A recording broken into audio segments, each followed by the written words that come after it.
സഹകരണ മേഖലയിലെ സീസൺ കച്ചവടം വ്യാപാര മേഖലയ്ക്ക് പ്രയാസം സൃഷ്ടിക്കുന്നുവെന്നും വലിയ പ്രതിസന്ധിയിലൂടെയാണ് കച്ചവട മേഖല കടന്നുപോകുന്നതെന്നും ആയതിനാൽ സഹകരണ സ്ഥാപനങ്ങളുടെ കച്ചവടങ്ങൾ നിർത്തലാക്കാൻ സർക്കാർ ഇടപെടണമെന്നും Orkkatteri merchants association general body യോഗം ആവശ്യപ്പെട്ടു. കേരള വ്യാപാരി വ്യവസായി ഏകോപന സമിതി ജില്ലാ സെക്രട്ടറി എം ബാബുമോൻ ഉദ്ഘാടനം ചെയ്തു.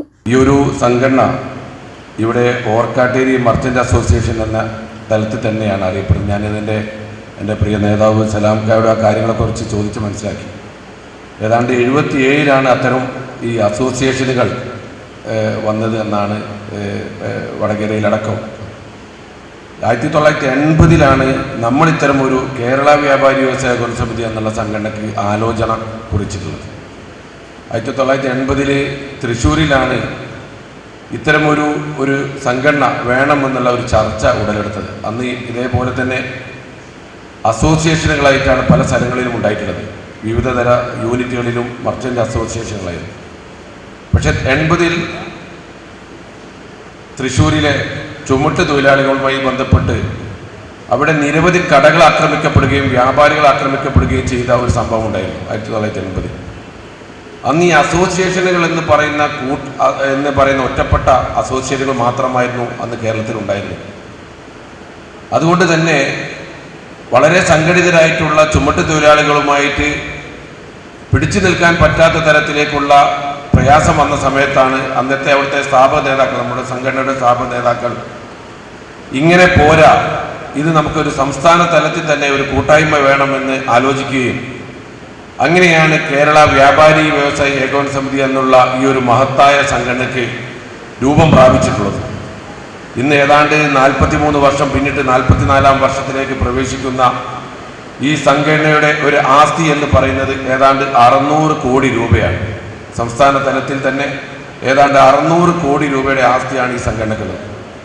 ഏതാണ്ട് 3000-ൽ പരം യൂണിറ്റുകൾ ഈ സംഘടനകൾ, 2500-ൽ പരം സ്വന്തമായിട്ടുള്ള കെട്ടിടങ്ങൾ.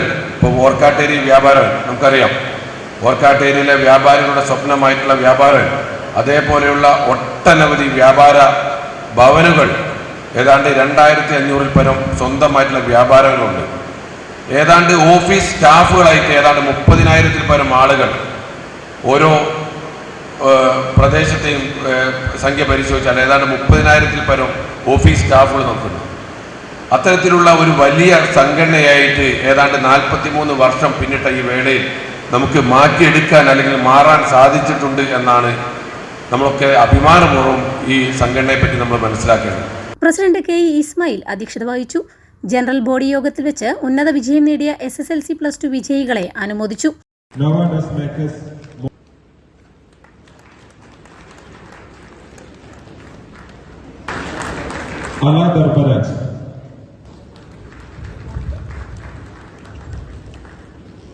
निवेद्य Anil,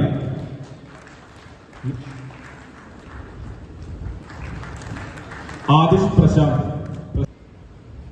नैतिका PK, Naitika general secretary TNK Prabhakaran സ്വാഗതം പറഞ്ഞു. M അബ്ദുൽ സലാം മുഖ്യപ്രഭാഷണം നടത്തി.